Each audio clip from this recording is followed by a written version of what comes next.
Ankara merkezde bulunan devlet mezarlığı Atatürk Orman Çiftliği'nin arazisi üzerine yapılmış ve çiftliğin 536 dönümlük arazisi bu mezarlık alanına ayrılmış. Burada geniş bir yeşil alan mevcut ve bir tören yolunun devamında otel şeklinde yapılmış olan bir tören alanı mevcut.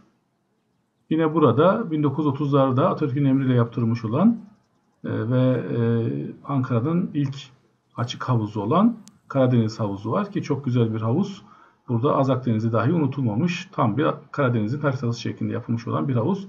Atatürk ve ileri gelenler burada yüzerlermiş.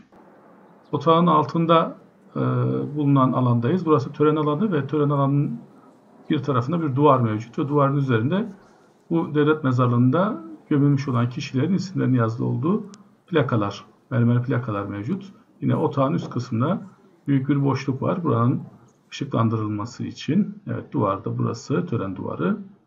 Arkasında bayrak beraber görünüyor. Açık havada gayet güzel bir görüntü veriyor.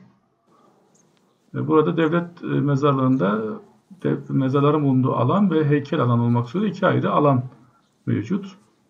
Mezar alanında gömülü olan kişiler Kurtuluş Savaşı'nda savaşmış olan tümen komutanı ve üst düzeydeki generaller, 4 cumhurbaşkanı, başbakanlar ve meclis başkanları için de yer ayrılmış vaziyette.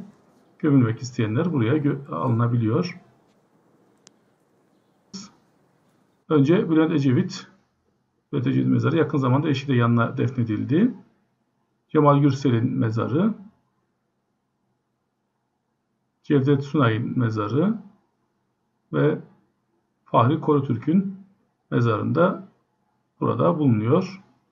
Yine burada bir müze bulunmakta. Bu müzede de burada defnedilen kişilerle ilgili çeşitli eserler ve eşyalar sergilenmekte. Geniş, ferah bir alan. Yine devlet mezarlığının bir köşesinde de Kurtuluş Savaşı'nı anlatan mermerden yapılmış olan heykel grupları mevcut. Gördüğünüz heykellerde Kurtuluş Savaşı'ndaki zorlukları, azmi anlatıyorlar.